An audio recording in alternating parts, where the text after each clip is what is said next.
ओम शांति। आज 19 अगस्त 2024 और आज है हमारा प्यारा मीठा रक्षाबंधन का पावन त्योहार। ऐसे पावन रक्षाबंधन की सबको बहुत बहुत हार्दिक शुभकामनाएं, बधाई हो, मुबारक हो। रक्षाबंधन के इस पावन पर्व पर हम स्वयं के साथ दृढ़ संकल्प करके प्रतिबद्ध होते हैं और सदा खुशी और उमंग उत्साह के साथ आगे बढ़ना है। 3 रक्षा हमें करनी है: स्वरक्षा, मर्यादा रक्षक और यज्ञ रक्षक। स्वरक्षक यानी अपनी स्थिति की रक्षा हमें खुद करनी है। बातें अनेक आएगी लेकिन हम विचलित न हो। आत्म अभिमानी स्थिति का तिलक लगाते हुए अपनी स्थिति की रक्षा हमें सदा करनी है। मर्यादा रक्षक, बाबा ने इतने श्रेष्ठ जो पवित्रता की मर्यादा दी है, उसकी रक्षा भी मुझे अपने जीवन द्वारा करनी है। और तीसरा है यज्ञ रक्षक, अर्थात इस यज्ञ के वायुमंडल को सदा श्रेष्ठ और सकारात्मक बनाने में हमारा योगदान बना रहे। कभी भी मेरे कारण ये यज्ञ का वायुमंडल अशुद्ध न हो, उसके लिए हम प्रतिबद्ध हैं। तो ये 3 रक्षक हमें बनना है। कैसे बनेंगे? तो जैसे राखी में 2 धागे होते हैं, तो पहला धागा है हिम्मत का। हिम्मत का एक कदम हमें उठाना है और बाबा 1000 कदम मददगार है। और उमंग उत्साह, जितना खुशी से उमंग उत्साह से हम आगे बढ़ते जाएंगे तो परमात्मा परम रक्षक की छत्र छाया में स्वयं को अनुभव करते हुए आगे बढ़ेंगे। तो ऐसी शुभ रक्षाबंधन सभी को बहुत बहुत मुबारक हो। सुनते हैं आज के बाबा के अनमोल मधुर महावाक्य। ओम शांति। मीठे बच्चे, ज्ञान की धारणा करते रहो तो अंत में तुम बाप समान बन जाएंगे। बाप की सारी ताकत तुम हजम कर लेंगे। आज की मुरली से प्रश्न है, किन 2 शब्दों की स्मृति से स्वदर्शन चक्रधारी बन सकते हो? उत्तर, 2 शब्द जो बाबा ने दिया है, उत्थान और पतन, सतो प्रधान और तमो प्रधान, शिवालय और वैश्यालय। ये 2 बातें स्मृति में रहे तो तुम स्वदर्शन चक्रधारी बन जाएंगे। तुम बच्चे अभी ज्ञान को यथार्थ रीति जानते हो। भक्ति में ज्ञान नहीं है, सिर्फ दिल खुश करने की बातें करते रहते हैं। भक्ति मार्ग है ही दिल खुश करने का मार्ग। ओम शांति। मीठे मीठे रूहानी बच्चों प्रति बाप बैठ समझाते हैं। अब तुम बच्चों के लिए बाप कहते हैं, तुम कितने ऊंच थे। उत्थान और पतन का यह खेल है। तुम्हारी बुद्धि में अब है कि हम कितने उत्तम और पवित्र थे। पावन रक्षाबंधन के बाबा याद दिलाते हैं कि सतयुग में हम कितने उत्तम और पवित्र थे, अब कितने नीच बने हैं। देवी देवताओं के आगे ही तुम जाकर कहते हो, आप ऊंच हो, हम नीच है। पहले ये पता नहीं था कि हम ही ऊंच से ऊंच और नीच बनते हैं। अभी बाप तुमको बताते हैं, मीठे मीठे बच्चे, तुम कितने ऊंच पवित्र थे। स्मृति को जागृत करें हम, कितने ऊंच पवित्र थे, फिर कितने अपवित्र बने हो। पवित्र को ऊंच कहा जाता है, उसको कहा जाता है वाइसलेस वर्ल्ड। वहां तुम्हारा राज्य था जो फिर अब स्थापन कर रहे हो। बाप सिर्फ इशारा देते हैं कि तुम बहुत उत्तम शिवालय सतयुग के निवासी थे, फिर जन्म लेते लेते आधा में तुम विकार में गिरे तो पतित विशस बने, आधा कल्प विशस रहे, अब फिर तुमको वाइसलेस सतो प्रधान बनना है। 2 अक्षर याद करना है। अभी यह है तमो प्रधान दुनिया, सतो प्रधान दुनिया की निशानी ये लक्ष्मी नारायण है। 5000 वर्ष की बात है। सतो प्रधान भारत में राज्य था। भारत बहुत उत्तम था। अभी कनिष्ठ है। वाइसलेस से विशस बनने में तुमको 84 जन्म लगे। बल वहां भी थोड़ी थोड़ी कला कमती होती जाती है, परंतु कहेंगे तो संपूर्ण निर्विकारी ना। बाबा कहे सतयुग से लेकर कलयुग तक धीरे धीरे कला कमती होती जाती है, परंतु कहेंगे तो संपूर्ण निर्विकारी ना। एकदम संपूर्ण निर्विकारी श्री कृष्ण को कहेंगे। वह गोरा था, अब सांवरा बन गया है।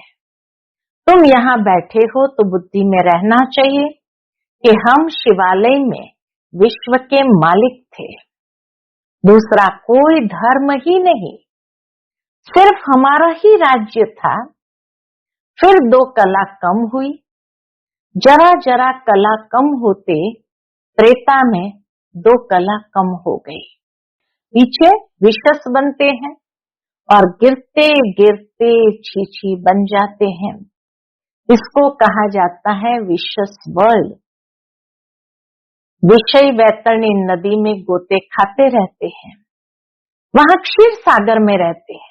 सतयुग में तो क्षीर सागर में रहते थे। तुम सारे वर्ल्ड की हिस्ट्री ज्योग्राफी को, अपने 84 जन्मों की कहानी को भी समझ गए हो। हम वाइसलेस थे, इनके राज्य में थे, पवित्र राजाई थी, उसको कहेंगे फुल स्वर्ग। फिर त्रेता में सेमी स्वर्ग। यह बुद्धि में तो है ना। बाप ही आकर सृष्टि के आदि मध्य अंत का राज समझाते हैं। मध्य में ही रावण आया, फिर अंत में इस विशस दुनिया का विनाश होगा। फिर आदि में जाने के लिए पवित्र बनना है। अपने को आत्मा समझकर मामेकम याद करो। बाबा कहे पवित्र बनने के लिए अपने को आत्म समझ मामेकम याद करो। अपने को देह नहीं समझो। तुमने भक्ति मार्ग में वायदा किया था। क्या वायदा किया था? बाबा आप आएंगे तो हम आपका ही बनेंगे। आत्मा बाप से बातें करती है। श्री कृष्ण कोई सर्व आत्माओं का बाप थोड़ी था। आत्माओं का बाप तो निराकार शिव बाबा एक ही है। उस हद के बाप से हद का वर्षा, बेहद के बाप से बेहद का वर्षा भारत को मिलता है। इसलिए सतयुग को कहा जाता है शिवालय।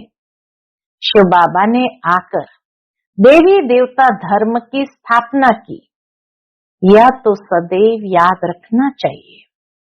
खुशी की बात है ना। अभी हम फिर शिवालय में जाते हैं। कोई मरता है तो कहेंगे स्वर्ग गया, परंतु ऐसे कभी कोई जाता नहीं है।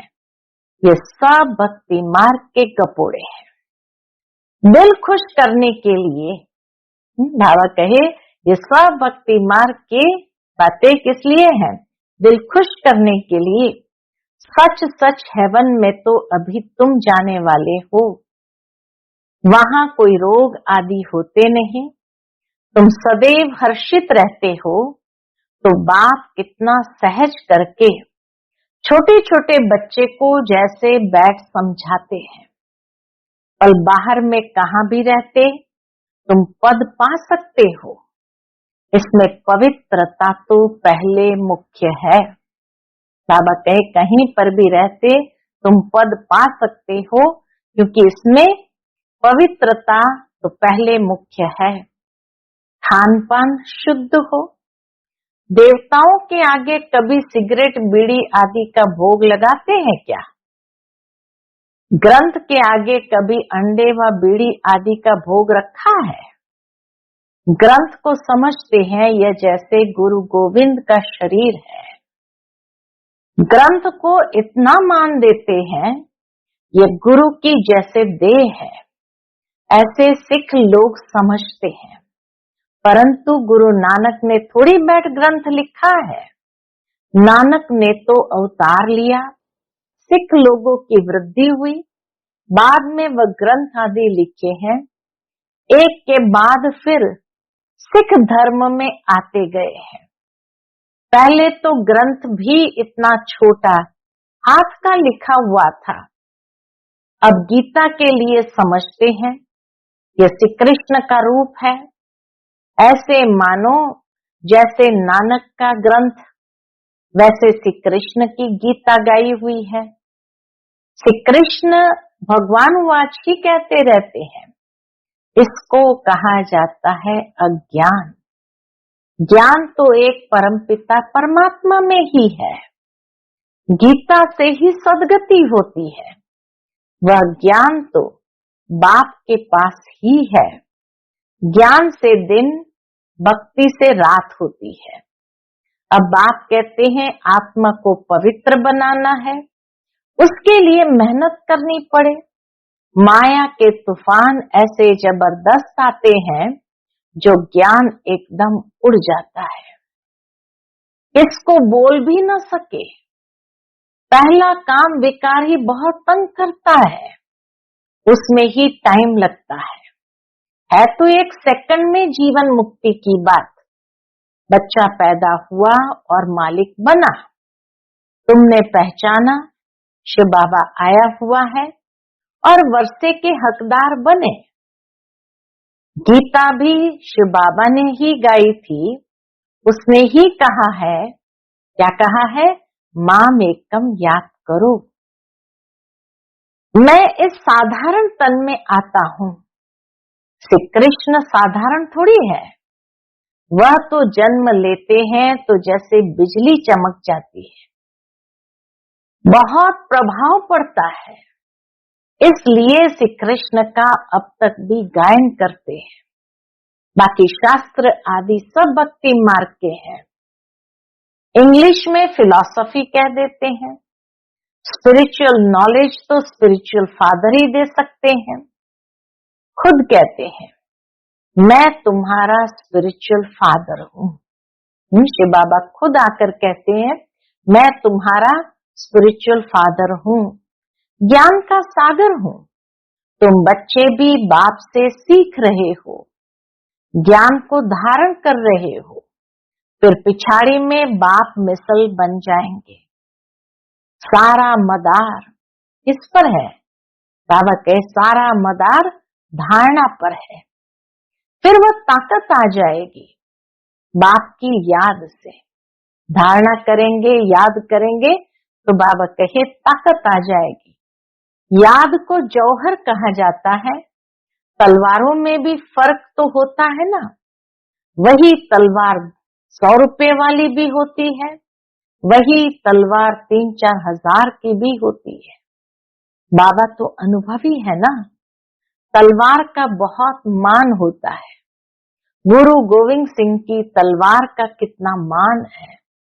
तो तुम बच्चों में भी योग का बल चाहिए, तो ज्ञान तलवार में जौहर चाहिए। जौहर आने से जल्दी समझेंगे। बाबा कहे जौहर आने से फिर जल्दी समझेंगे। जौहर माना शक्ति, ताकत। ड्रामा अनुसार तुम मेहनत करते रहते हो। जितना जितना बाप को याद करेंगे, याद से ही पाप कटेंगे। पतित पावन बाप ही युक्ति बता रहे हैं। फिर कल्प बाद भी ऐसे ही आकर तुमको ज्ञान देंगे। इनको ही सब त्याग करा के ऐसे ही अपना रथ बनाएंगे। ब्रह्मा बाबा से ही सब कुछ त्याग करा के ऐसे ही उनको शिव बाबा अपना रथ बनाएंगे। तुम बच्चों को वहां कितनी कशिश हुई, शुरू शुरू में जब शिव बाबा आए तो कितनी कशिश हुई, कैसे सब भागे। बाप में कशिश है ना, अभी तुमको भी ऐसा संपूर्ण बनना है, नंबरवार ही बनेंगे। यह राजधानी स्थापन होती है। सृष्टि चक्र को तो समझ लिया है, सतयुग आदि से कलयुग अंत तक अभी है संगम युग। बाप को भी जरूर आना पड़े पावन बनाने, पावन अर्थात सतो प्रधान। फिर खाद पड़ती गई, अब खाद निकले कैसे। आत्मा सच्ची होती है तो जेवर भी सच्चा अर्थात गोरा शरीर होता है। आत्मा झूठी बनती है तो शरीर भी पतित होता है। ज्ञान के पहले तो यह भी नमन वंदन करते थे। ब्रह्मा बाबा भी सबको नमन वंदन करते थे। लक्ष्मी नारायण का बड़ा चित्र ऑयल पेंट का गद्दी पर लगा रहता था। जहां बाबा बैठते थे गद्दी पर, उसके ऊपर बना लगा रहता था। उनको ही बहुत प्यार से याद करते थे और कोई की याद नहीं। बाहर और तरफ ख्याल जाता था तो अपने को चमाट मारते थे। ब्रह्मा बाबा का अपना पुरुषार्थ भक्ति मार्ग का भी, कि अगर भगवान को याद करने बैठे और अगर कहीं ख्याल चला गया बाहर तो अपने आप को चमाट मारते थे। मन भागता क्यों है, दर्शन क्यों नहीं मिलता है, भक्ति में था ना। फिर जब विष्णु का दर्शन हुआ तो भी कोई नारायण थोड़ी हो गया, पुरुषार्थ तो जरूर करना होता है। एम ऑब्जेक्ट तो सामने खड़ी है। ये चैतन्य में थे जिनका जड़ चित्र बनाया है। बाप आया है पावन बनाने, नर से नारायण बनाते हैं। तुम भी उन्हों की राजधानी में थे। फिर ऐसा बनने का पुरुषार्थ करते हो तो अच्छी रीति फॉलो करना चाहिए। ब्रह्मा को देवता थोड़ी कहा जाता है, विष्णु देवता ठीक है, मनुष्य को तो कुछ भी पता नहीं। कहते हैं गुरु ब्रह्मा गुरु विष्णु गुरु देवो महेश्वर। अब विष्णु गुरु किसका हुआ, सबको गुरु कहते रहते हैं। शिव परमात्मा नमः, उनको गुरु, उनको परमात्मा कह देते हैं। सबसे बड़ा तो बाप है ना, उनसे हम ये सीख रहे हैं, औरों को सिखलाने लिए। सतगुरु जो तुमको समझाते हैं वह तुम औरों को समझाते हो। गुरु को ऐसे नहीं कहेंगे कि ये बाप है, टीचर है, नहीं। दुनिया में गुरु को कोई ऐसे नहीं कहेंगे ये बाप है, टीचर है, नहीं तो यह सारी नॉलेज तुम्हारी बुद्धि में होनी चाहिए। हम शिवालय में थे, अभी वैशालय में है, फिर अब शिवालय में जाना है। बल कहते हैं ब्रह्म में लीन हो गया, ज्योति ज्योत समाया, परंतु आत्मा तो अविनाशी है। हर एक में अपना अपना पार्ट भरा हुआ है। सब एक्टर्स है, बाबा के सब एक्टर्स है, उनको अपना पार्ट बजाना ही है, वह कभी मिट नहीं सकता। जो भी सारी दुनिया की आत्माएं हैं उनको पार्ट बजाना है। जैसे कि नए सिर शूटिंग होती जाती है, परंतु ये अनादि शूटिंग हुई पड़ी है। ये वर्ल्ड की हिस्ट्री ज्योग्राफी रिपीट होती रहती है। ये वंडरफुल सितारा है जो भ्रुकुटी के बीच चमकता है, कभी गिरता ही नहीं। ये ज्ञान तुम्हारे में आगे नहीं था। वंडर ऑफ वर्ल्ड, हेवन अथवा स्वर्ग नाम सुनकर दिल खुश होता है। अभी तो सतयुग है नहीं, अभी है कलयुग, तो पुनर्जन्म भी कलयुग में ही लेंगे। जाना तो सबको जरूर है, परंतु पतित आत्माएं तो जा न सके। अभी तुम बच्चे पावन बनते हो, कैसे? योग बल से। पावन दुनिया गॉड फादर ही स्थापन करते हैं, फिर रावण हेल बनाते हैं। यह तो प्रत्यक्ष है ना, रावण को जलाते हैं ना। मनुष्य तो कहते हैं यह अनादि चला आता है, परंतु कब से शुरू होता है यह भी किसको पता नहीं है। आधा आधा तो कर न सके, क्योंकि लाखों वर्ष कह देते हैं, कलयुग को फिर 40,000 वर्ष कह देते हैं। तो मनुष्य घोर अंधियारे में है। मनुष्य घोर अंधियारे में है ना। अज्ञान नींद से जागना बड़ा मुश्किल है, जागते ही नहीं। अभी है संगम युग, जबकि बाप आकर पावन बनने की युक्ति बताते हैं। तुम पावन होंगे तो पावन दुनिया स्थापन हो ही जाएगी, ये पतित दुनिया ही खलास हो जाएगी। अभी कितनी बड़ी दुनिया है, सतयुग में तो बहुत छोटी दुनिया हो जाएगी। अब माया पर जीत पाकर पावन जरूर बनना है। बाप कहते हैं माया बड़ी दुस्तर है, पावन बनने में ही अनेक प्रकार के विघ्न डालती है। पवित्र बनने की हिम्मत रखते हैं, फिर माया आकर क्या हाल बना देती है। हिम्मत तो रखते हैं, लेकिन माया आकर क्या हाल बना देती है। गुस्सा लगाकर गिरा देती है कि कमाई खत्म कर देती है, फिर बहुत मेहनत करनी पड़ती है।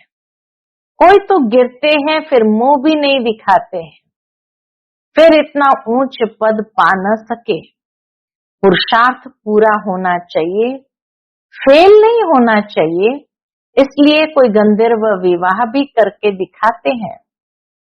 सन्यासी लोग कहते शादी की और पवित्र रहे, ये तो इम्पॉसिबल है। बाप कहते हैं पॉसिबल है, क्योंकि प्राप्ति बहुत है। ये अंतिम एक जन्म तुम पवित्र बनेंगे तो तुमको स्वर्ग की बादशाही मिलेगी। क्या इतनी बड़ी प्राप्ति के लिए तुम एक जन्म पवित्र नहीं रह सकते हो? कहते बाबा हम जरूर रहेंगे।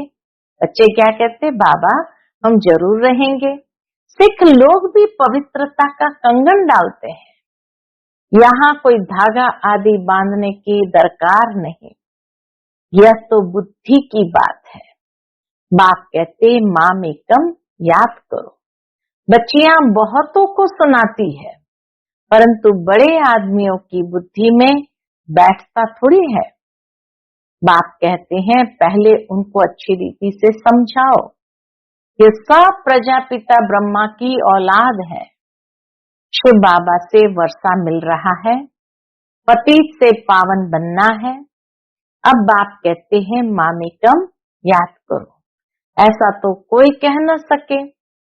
पहले तो उनकी बुद्धि में बिठाना है। कौन सी बात? भारत वाइसलेस था, अभी विश्वस है, फिर वाइसलेस कैसे बनेगा? भगवान वाच मामेकम याद करो।